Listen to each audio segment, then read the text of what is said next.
esse nome. Então, legal, obrigado, gente. Bom, quando a gente fala em quadrilátero ferrífero, então, o quadrilátero ferrífero ele é o maior produtor de minério de ferro do Brasil e está entre os principais produtores de minério de ferro do mundo. Então, quando a gente fala em produção mineral no quadrilátero ferrífero, nós falamos o seguinte: o quadrilátero ferrífero ele tem a maior produção mineral do Brasil.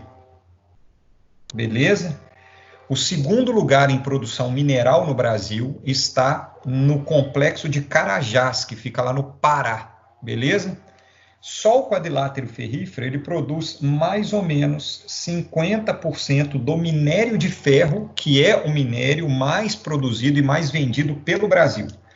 Então, se a gente pensar que só o quadrilátero ferrífero tem mais ou menos 50% de todo o minério de ferro produzido no Brasil, e o Brasil é um dos maiores produtores mundiais de minério de ferro, significa que é o destaque nacional na produção mineral. Não se esqueçam, pessoal, da ideia de que o quadrilátero ferrífero, como toda a produção mineral no mundo, está localizada em áreas de escudos cristalinos ou de maciços antigos, que são áreas muito antigas e, por serem antigas, conseguiram passar por reações químicas na sua geologia e transformar alguns compostos em minério, que é a hematita, por exemplo, que é o caso do minério de ferro. O quadrilátero ferrífero ele começou a se destacar no cenário brasileiro, não no cenário mundial, no ano de 1942, governo Getúlio Vargas, quando houve a criação da CVRD, chamada então de Companhia Vale do Rio Doce. Ela foi criada na cidade de Itabira, até hoje uma das maiores produtoras de minério de ferro do Brasil. Itabira, que está dentro do quadrilátero ferrífero. Então foi criada a Vale do Rio Doce lá em 1942. E a partir desse momento, a gente passa a ter grande quantidade de produção de minério de ferro. Melhor, grande quantidade não, falei uma coisa errada aqui. A gente passa a ter o início da produção em escala comercial de minério de ferro no Brasil. Essa produção, ela vai crescendo ao longo do tempo, ao longo dos anos 50, 60, 70, com a evolução das pesquisas, evoluções tecnológicas em técnicas de extração mineral, só que passa efetivamente a destacar a produção mineral brasileira no cenário mundial. O Brasil passa a ser uma referência mundial relativamente jovem. Estamos falando do ano de 2008. Tem a ver, inclusive, com o processo de privatização da Vale, que aconteceu lá em 97, mas tem a ver principalmente com, a partir de 2008, um crescimento da economia mundial. Vamos lembrar que a partir de 2008, apesar da crise dos Estados Unidos, apesar da crise na Europa, mas a economia dos países emergentes, ela começou a crescer muito rapidamente a partir de 2008. É só lembrar, por exemplo, o crescimento da economia chinesa, que passa a ter um destaque enorme a partir de 2008, o crescimento da economia da China. Haja visto o crescimento da economia brasileira, a economia dos BRICS, ou do BRICS, a partir de 2008. A gente passa a ter um crescimento bastante significativo da economia mundial. E se há o crescimento da economia mundial, gente, eu acho que o vídeo travou, não travou? Para mim não, está normal. Já passou aí para vocês 2008, crescimento da economia mundial, embaixo de 1942? Já. Então tá, meu computador que hoje é doido, então segue o barco. Então a gente vai ter, a partir de 2008, o crescimento da economia mundial. Se a economia mundial cresce, automaticamente nós teremos o aumento da demanda, principalmente na economia chinesa. A China, ela passa a ser um destaque da economia mundial a partir de 2008, especialmente, tem a ver também com a crise dos Estados Unidos e da Europa, e a China cresce proporcionalmente e aumenta a demanda de minério em escala mundial. E ela começa a assinar alguns contratos com a Vale, com outras mineradoras aqui no Brasil, para comprar o minério brasileiro. Ela começa a comprar muito minério da Austrália, muito minério da Índia, e a economia mundial começa a crescer. Qual é a consequência direta, presta atenção agora, qual é a consequência direta desse aumento da demanda no cenário internacional, principalmente com a participação da China, no preço do minério? E isso tem tudo a ver com o rompimento de barragem, tá, gente? Tudo. O preço do minério de ferro no cenário internacional, ele se manteve mais ou menos constante, com leve subida, ao longo do século XX praticamente todo, tá? Um preço relativamente baixo e variando muito pouco, subindo muito pouquinho. Quando chega em 2008, por causa da China, o preço do minério de ferro ele sobe vertiginosamente até atingir seu pico no ano de 2011. Beleza? Foi o ano com maior preço da tonelada de minério de ferro na história. Em 2011, o minério de ferro ele foi cotado no valor de a tonelada a $190. Lembrando que o preço médio até 2008 era em torno de $30 a tonelada, às vezes um pouco menos. Quando chega em 2011, bate $190 a tonelada. E depois de 2011, aí vem a crise dos países emergentes, inclusive a crise da China, e esse valor ele volta a cair, tá? Estabilizando ali perto dos $100, $80 por aí. Mas perto do ano de 2011, 190, quase $200 a tonelada. Se a gente parar para pensar, é um preço de 6 a 7 vezes mais alto do que a média histórica do preço da tonelada de minério. Se a demanda aumenta e se a cotação aumenta, o que vai acontecer com as mineradoras no mundo inteiro, e no quadrilátero ferrífero, claro, com a produção de minério?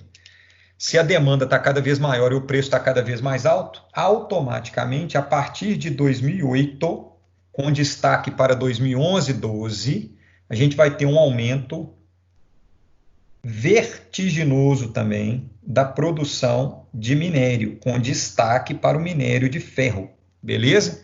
E os recursos minerais de modo geral, né? Com uso na indústria, o manganês, o zinco e por aí vai.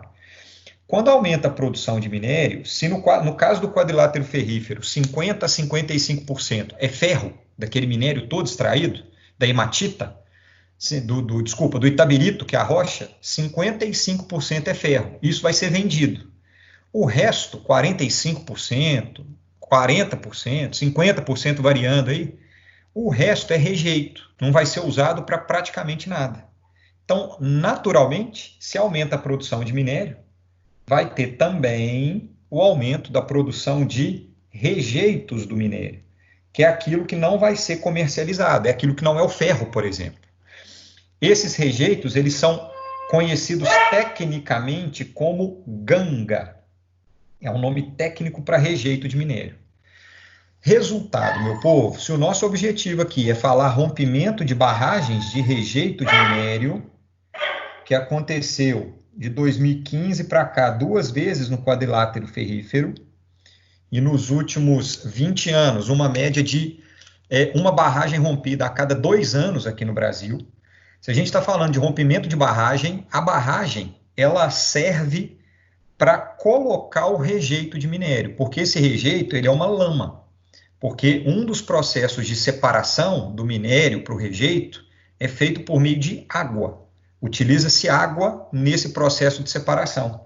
Então o rejeito ele vem misturado com água, ele vira uma lama, onde você vai colocar esse rejeito de minério cada vez mais produzido em função do aumento da demanda e da cotação do minério no cenário internacional. Você tem que colocar em algum lugar. Por isso que a partir de 2011 também, 2008 para cá, mas a partir de 2011 com muito destaque, nós passamos a ter também uma maior demanda, maior necessidade pela disposição adequada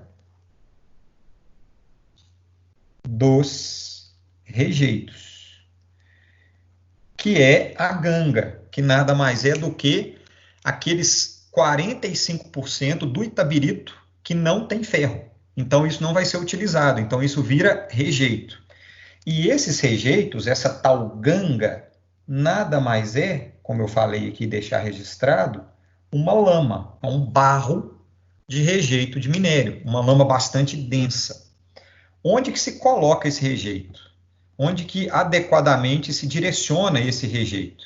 Ele vai ser direcionado para as barragens. Se é uma lama, se é líquido, você tem que construir uma barragem, igual uma hidrelétrica, por exemplo, para colocar esse rejeito ali dentro. Resultado, maior demanda por minério, maior produção de rejeito, automaticamente maior demanda pela disposição adequada desses rejeitos. Essa disposição acontece nas barragens, beleza? Para conter essa lama. Existem vários tipos de barragens para poder conter essa lama, para poder guardar, dispor adequadamente essa lama. Tem vários tipos de barragem. A barragem, especialmente no quadrilátero ferrífero, tá? O foco é aqui, porque os maiores acidentes aconteceram aqui, principalmente no Brasil.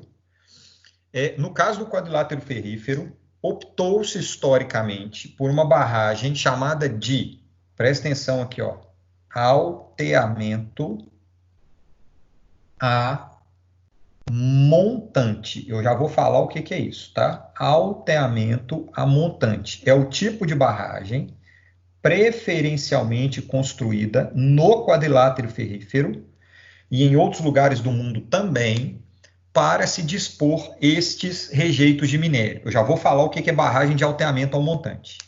Por que escolhe esse tipo, já que existem outros tipos de barragem para serem construídas? Porque esse tipo, comparado aos outros, ele tem menor custo de construção, então uma barragem mais barata, só que corre um risco maior do que os demais. Tem um menor custo, mas também tem menor estabilidade. É uma barragem mais barata, porém é uma barragem menos estável, ela tem maiores riscos. Eu faço uma observação aqui agora que é fundamental, tá? É uma barragem mais barata se comparada a outras barragens, que eu já falo os tipos aqui daqui a pouco, pelo menos um tipo eu vou falar ainda. Ela é mais barata, ela é menos estável, portanto ela tem mais riscos. Não quer dizer que essas barragens irão romper, tá? Isso é importante. Ela é uma barragem menos segura, mas não quer dizer que ela vai romper necessariamente. E é por isso que eu falei do preço aqui do minério. Porque no rejeito do minério, tem ainda algum tipo de minério ali dentro. Quando o preço do minério é baixo, não vale a pena você ficar buscando o minério que sobrou dentro do rejeito, porque é caro fazer isso. Quando o preço do minério sobe, quando o minério fica caro, passa a valer a pena buscar nos rejeitos de minério o pouco de minério que sobrou, porque como o minério está caro, vai valer a pena buscar no rejeito. Aí olha o que começa a acontecer. A barragem de alteamento a montante, ela é construída da seguinte maneira. Os caras pegam o próprio rejeito de minério, a própria lama do minério, e começam a construir a barragem. Eles fazem a base da barragem com o rejeito do minério, tá? Com o próprio rejeito. Beleza. Enchem essa barragem aqui, começam a encher com o rejeito de minério, lá no início da mineração, com a lama. A barragem ainda bem baixinha. Legal, encheu ali. Continua a produção de minério, continua a ter rejeito, pegam o próprio rejeito e constroem o segundo degrau. Repara que esse segundo degrau ele está sustentado pelo primeiro e uma parte do degrau está sustentado pelo próprio rejeito do minério. Continuam a produzir, enchem de rejeito de minério aqui, bacaninha, aumentam a barragem. Cada vez que essa barragem sobe um degrau, chama-se de alteamento. Alteamento é esse subir a barragem. Sempre o alteamento ele é feito com o próprio rejeito do minério, tá? Continua a produção de minério, sobe mais um degrau e vão construindo com isso a barragem e enchendo isso daqui de rejeitos. São os rejeitos do minério. Eles enchem essa barragem aqui com essa lama proveniente da limpeza do minério de ferro. Esse processo é chamado, então, de subir a barragem, ela vai ficando cada vez mais alta, também conhecido como alteamento, é esse subir. Chamado de alteamento a montante. Por que é montante? Porque ele está indo no sentido da vertente, do monte. Então, eu estou subindo a barragem no mesmo sentido que a vertente que o monte está aqui. Então, alteamento a montante. Esse alteamento a montante, ele vai ser cheio de rejeitos, que nada mais são do que os rejeitos sólidos, que é o rejeito do minério, mais a água proveniente do processo de separação do minério e seus rejeitos. Repara o que aconteceu aqui. Nós temos a barragem construída com o próprio rejeito, com a lama um pouco mais seca, os rejeitos, que são lama, e parte da barragem ela é sustentada pelos próprios rejeitos. Por isso ela tem menor instabilidade. Por isso ela tem menor custo, porque o custo de construção disso daqui é relativamente barato, porque utiliza-se o próprio rejeito no processo de construção. Só que viaja comigo, essa barragem aqui, ela é o rejeito. Qual é a consequência? Qual é a característica? Quanto mais seco tiver aqui dentro, mais estável essa barragem vai ser. O que os caras começaram a fazer? E isso foi uma suspeita na época dos rompimentos de barragem em Mariana, da Samarco e em Brumadinho da Vale. Foi uma suspeita que depois se confirmou. Esse ano, inclusive, de 2020, isso ficou confirmado com os laudos periciais. O que os caras começaram a fazer? Quando o minério estava caro, eles começaram a retirar esses rejeitos daqui, passar na água de novo para fazer a separação, encontrar minério, porque valia a pena, e voltar com o que não era minério, com os novos rejeitos, aqui para dentro. Só que esses novos rejeitos, eles tinham muito mais água do que os rejeitos anteriores. E as barragens tinham sido projetadas para um volume X de água nesses rejeitos. O que começou a acontecer de 2011 para cá? Quantidade de água muito maior aqui dentro. Quanto mais água aqui dentro, essa lama mais sólida que forma a barragem, ela foi gradativamente se liquefazendo. Então, a água foi literalmente dissolvendo a barragem de 2011 para cá, por causa do reaproveitamento dos rejeitos, a partir de 2011, por causa do preço do minério. Isso produziu um volume de água maior do que as barragens comportavam, do que estavam projetadas. Automaticamente, isso daqui produziu a famosíssima liquefação das barragens.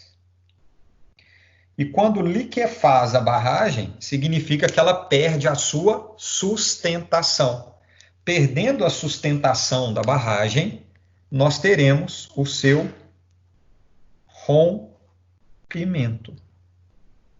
Então, acontece a partir do modelo de barragem utilizado na construção, associado ao aumento da quantidade de água em relação a rejeitos, por causa da reutilização desses rejeitos a partir de 2011, em função do preço, nós tivemos o rompimento de barragens. Essas barragens, elas literalmente estouram no Brasil e no mundo, tá? O Brasil foi um exemplo, aconteceram outros no mundo de quase rompimento.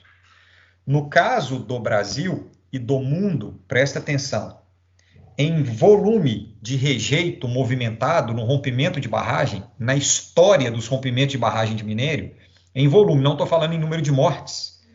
A primeira de todas foi a barragem do Córrego do Fundão. É o maior rompimento de barragem na história da humanidade, barragem de rejeito de minério, tá? Porque pode romper barragem de água também, tá? Normalmente são maiores.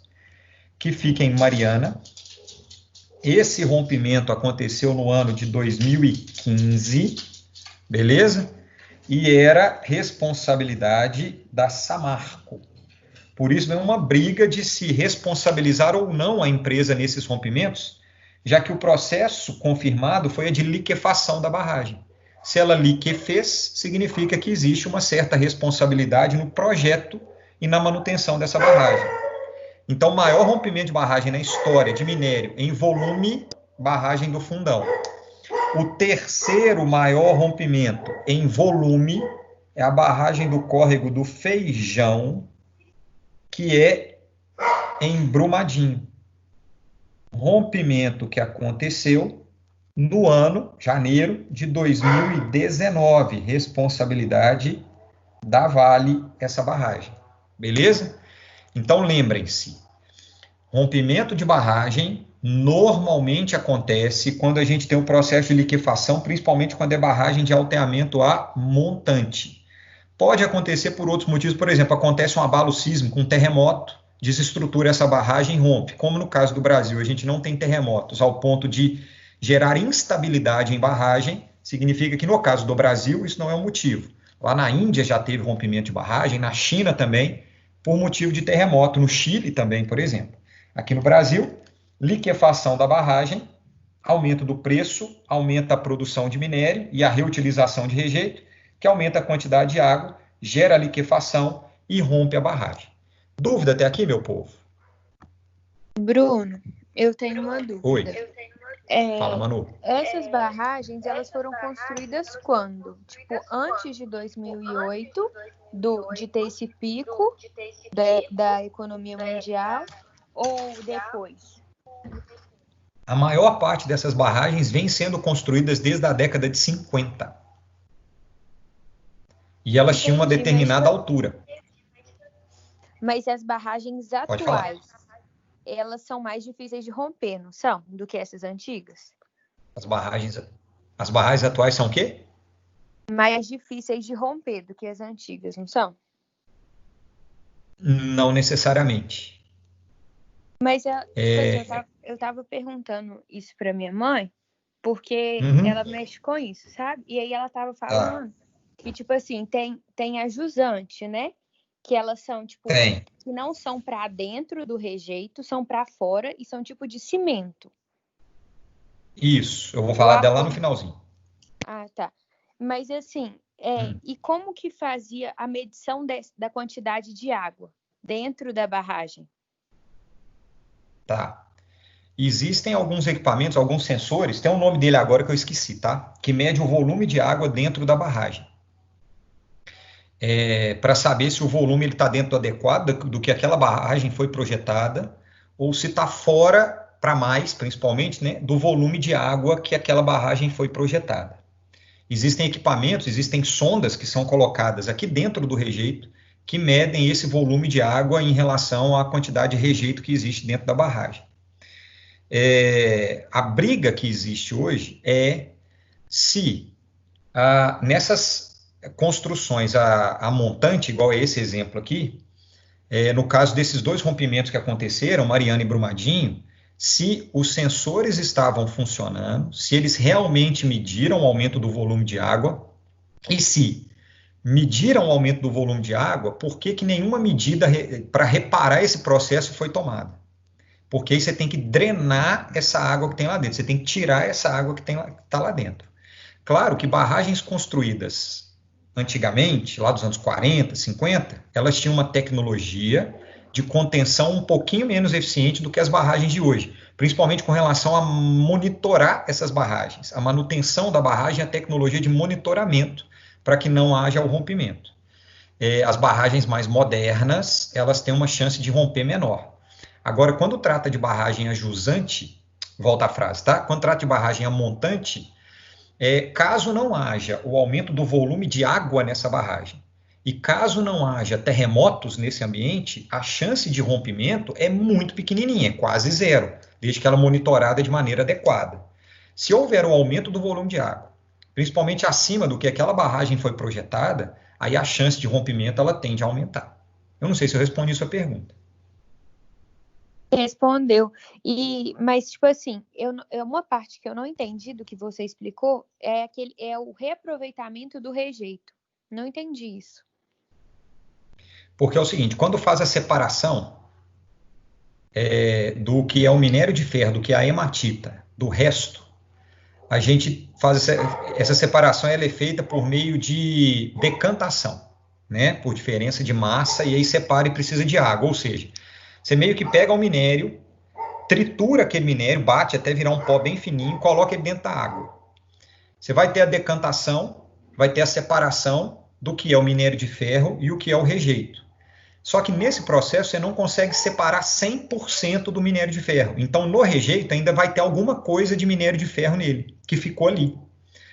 Quando o preço é barato do minério de ferro, quando ele está barato, não vale a pena você continuar fazendo os processos de separações para buscar esse minério de ferro dentro desse rejeito, porque a quantidade é bem pequenininha. Então, você joga isso tudo fora. Você pega o minério de ferro e joga tudo fora, o rejeito com alguma quantidade de minério de ferro. Quando o preço ficou caro, quando ficou altão lá, quase $200, começou a valer a pena buscar dentro do rejeito o minério. Quando você busca dentro do rejeito o minério, você tem que separar mais uma vez. Então, você tem que colocar mais água para fazer outro processo de decantação e tirar aquele minério do rejeito que você não tinha tirado da primeira vez. Significa que você aumenta o volume de água para refazer essa separação desse pouquinho de minério que sobrou. Quando ficou caro, valeu a pena, esse custo. E aí os caras passaram a buscar dentro do rejeito o minério que tinha sobrado, junto com continuar explorando lá na natureza o minério. Por isso aumenta a quantidade de água. Entendi. Obrigada, Valeu? Bruno. De nada. Bom, mas aí a barragem rompeu, né? Infelizmente, as duas romperam. Quando acontece, então, o rompimento dessas barragens, a gente tem algumas consequências. Eu começo aqui com as consequências ambientais. Agora é rapidinho, tá, gente? Porque agora é uma relação de causa e consequência muito simples. Ô, Bruno. Oi, fala. Só uma pergunta antes, que eu tinha mandado no chat, eu não sei se você viu. Mas, tipo assim... Aqui, alguma coisa aconteceu aqui hoje, porque travou o computador inteiro, tá? Então eu não tô lendo o chat, eu não tô vendo nada do que tá acontecendo. Ah, tá. Mas eu só quero saber se, tipo assim, eles vão construindo os degraus à medida que, tipo, vai enchendo de lama?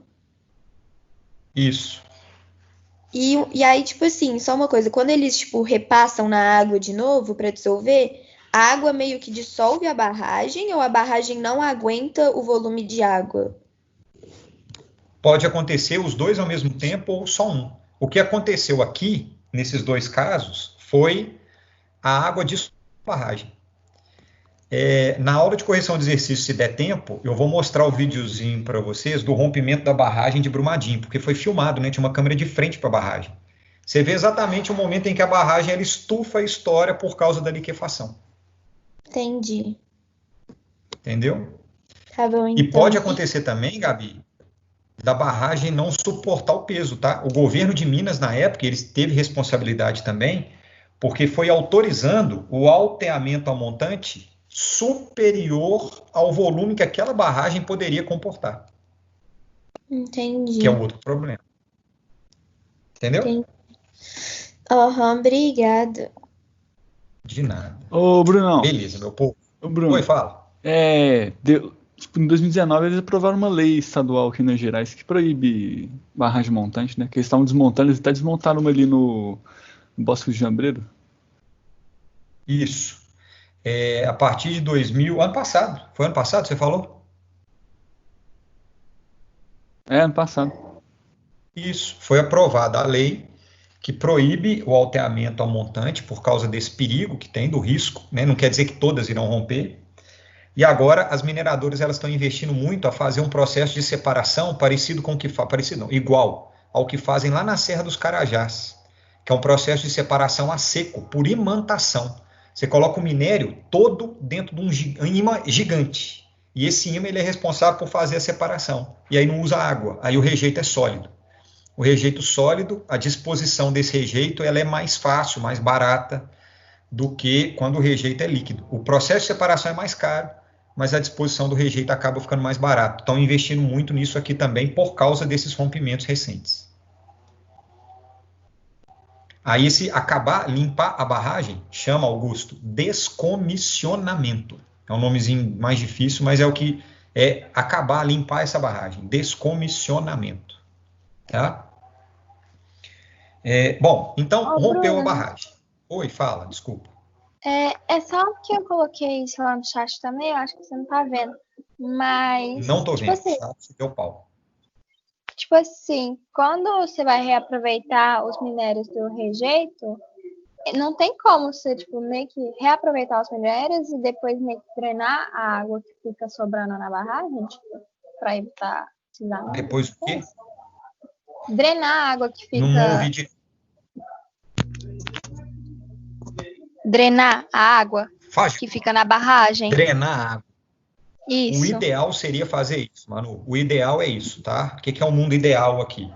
Você jogar, se tiver que jogar mais água, que ou se tiver muita chuva, por exemplo, tá? Em algum momento da história, você ter sistemas de drenagem, você retirar essa água. Por isso é que vem a briga judicial no rompimento dessas barragens. Houve drenagem, não houve, teve responsabilidade, não teve, foi acidente mesmo. Rompeu e tudo que tinha que ser feito foi feito e mesmo assim rompeu. O que aconteceu de verdade nesse processo? Essa é uma briga judicial. O que aparentemente aconteceu foi, o de verdade, não aparentemente, tá? O que aconteceu foi a liquefação. A briga que existe agora é, a drenagem estava sendo feita de maneira adequada ou não? Entendeu? Porque tem como drenar essa água sim, tem como retirar essa água. Isso tem jeito de fazer. E se não fizeram, porque gasta dinheiro para fazer, e se não fizeram, aí tem que ver qual é a responsabilidade no processo. Entendi. Obrigada. De nada. Bom, mas aí rompeu, né? Infelizmente houve o rompimento. Rompeu, a barragem desceu. A lama desceu, o rejeito desceu. Aí a gente tem algumas consequências desse processo. A primeira delas é o conjunto de consequências ambientais. Em primeiro lugar, é o assoreamento dos rios. Significa que essa lama, esses sedimentos, eles vão secar os rios. Foi o que aconteceu com o córrego do Feijão, aconteceu com o córrego do Fundão.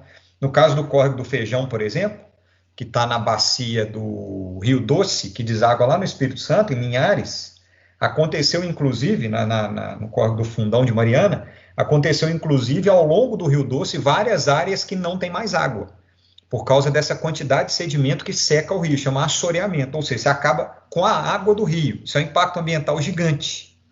Associado a isso, existe a contaminação da água, com esses rejeitos, com os metais pesados que existem dentro do rejeito de minério. Então, você torna a água imprópria para o consumo humano e, por consequência, a gente tem a redução da biodiversidade. Ou seja, vai matar a vida desse rio, beleza? Só que não vai matar só a vida do rio, ou seja, a biodiversidade aquática. A gente tem uma redução da biodiversidade terrestre, da vida que depende dessa água e que depende do solo, e que foi tudo contaminado pelo rejeito que desceu na hora em que essa barragem rompe.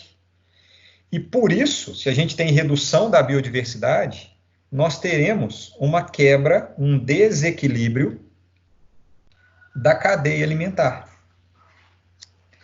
Existem alguns estudos, por exemplo, que falam o seguinte: alguns animais morreram, por exemplo, sapo morreu, né, por causa desse rompimento de barragem.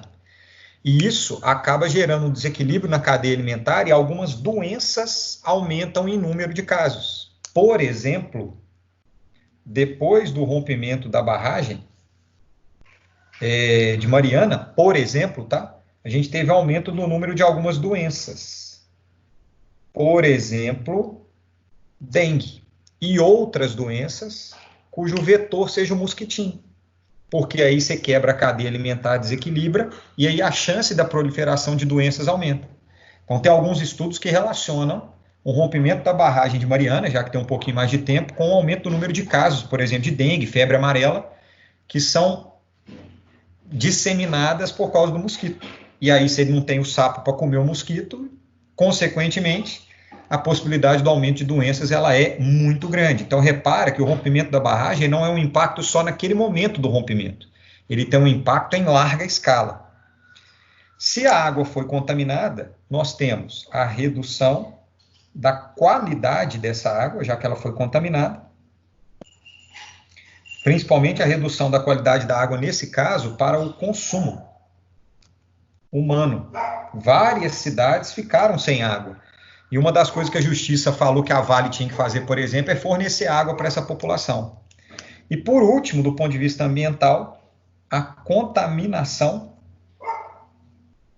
do solo por esses rejeitos, que resulta na queda da produtividade agrícola.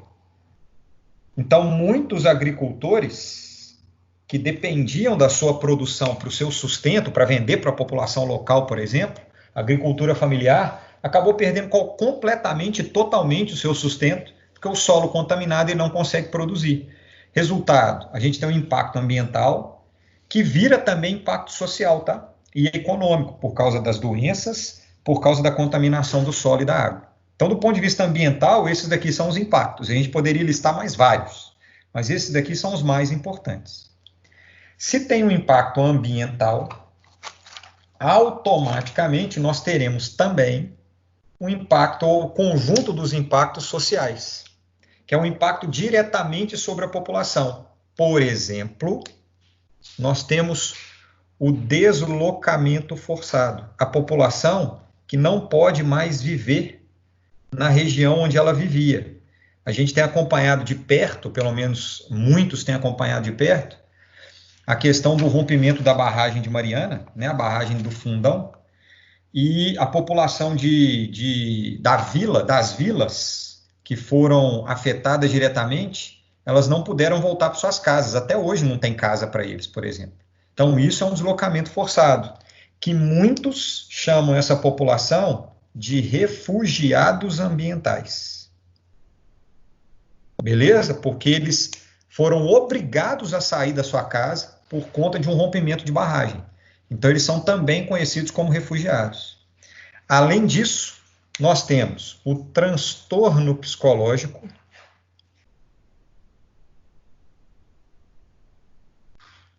população vivendo em depressão porque perdeu sua casa, perdeu os animais, perdeu a sua lavoura, perdeu a sua horta, perdeu seus vizinhos, e ansiedade, uma série de síndromes que essa população tem vivido de maneira extremamente grave, inclusive com o aumento do número de casos de suicídios nessas comunidades que foram afetadas pelo rompimento de barragem.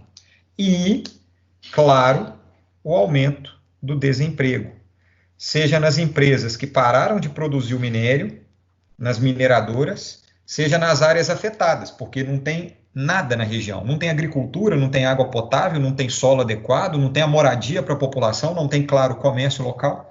Então, a gente tem impactos sociais gravíssimos, que refletem, por consequência, impactos econômicos, que é a redução da produção e do comércio,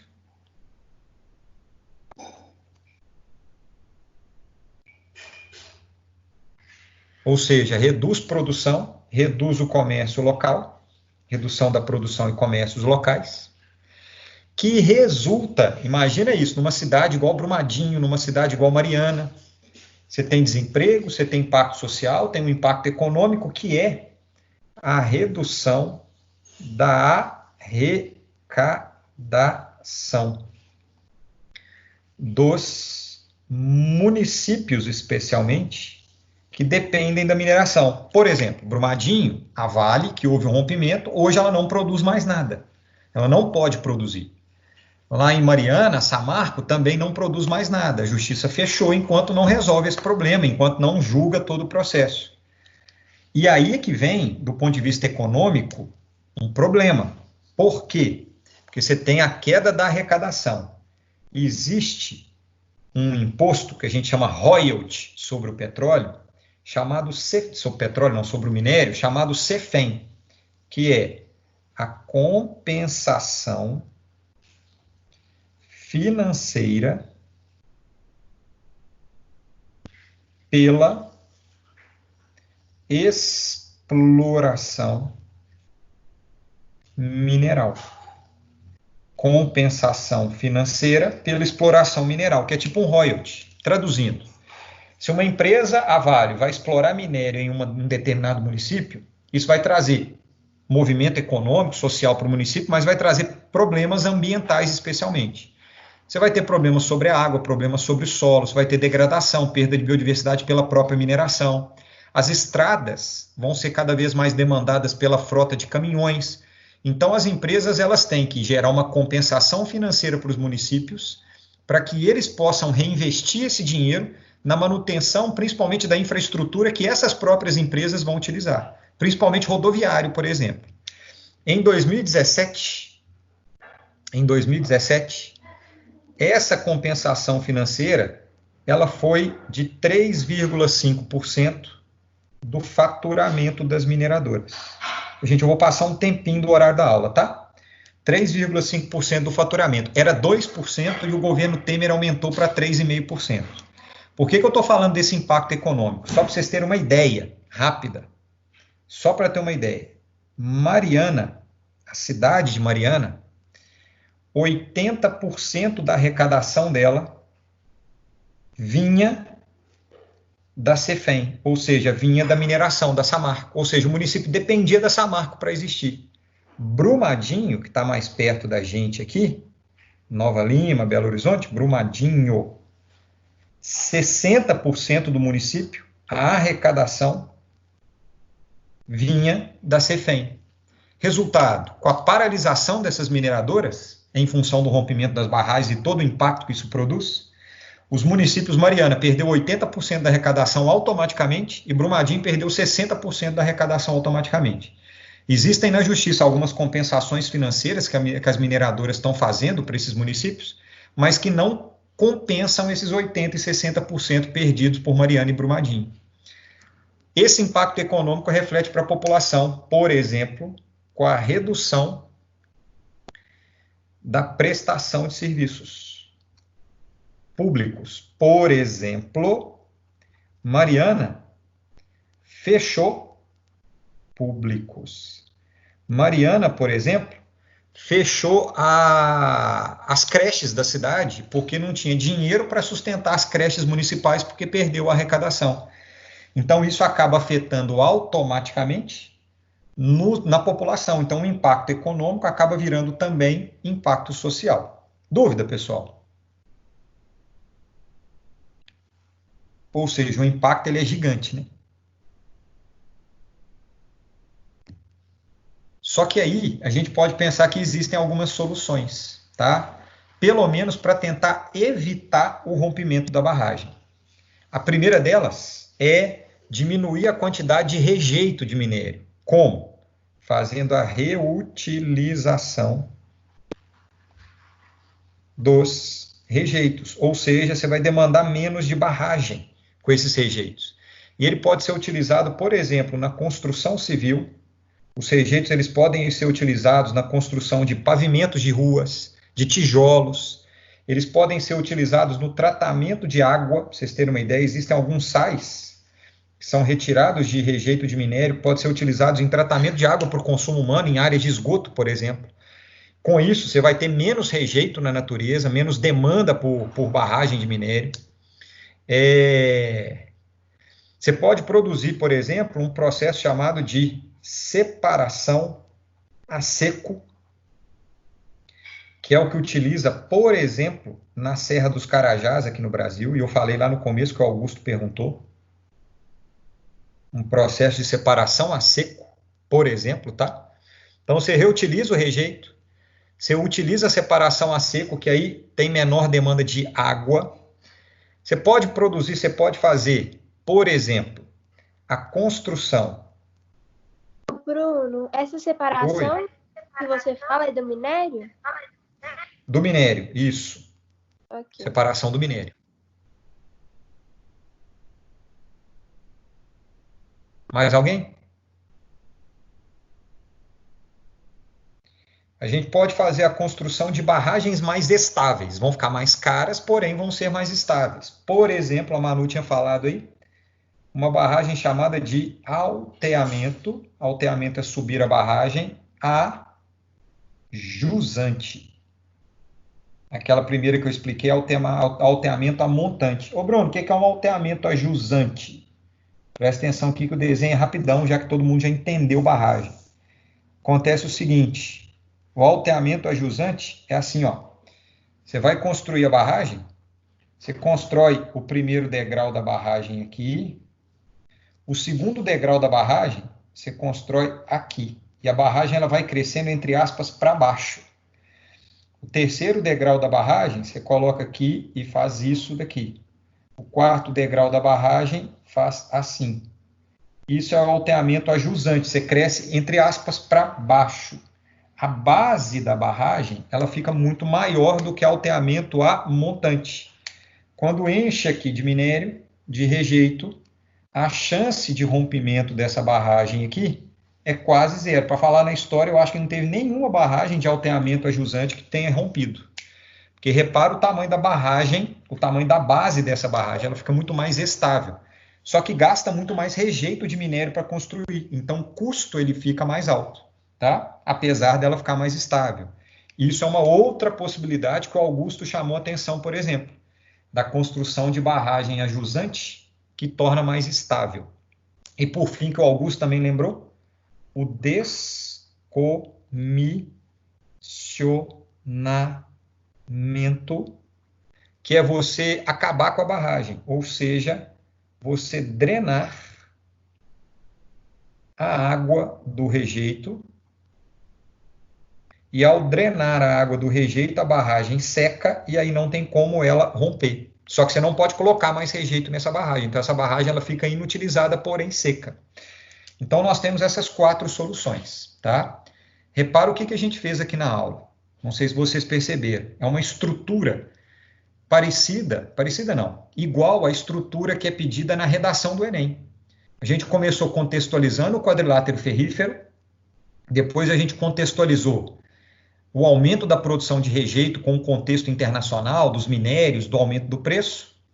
Depois falamos do que é uma barragem de alteamento a jusante, a montante, desculpa, e depois falamos do rompimento associado ao aumento do preço, liquefação, as consequências ambientais, consequências sociais e consequências econômicas, e terminamos com propostas de intervenção.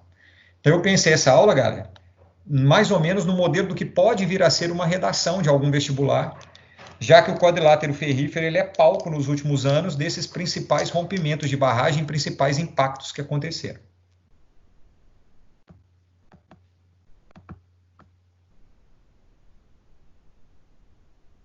Ficou alguma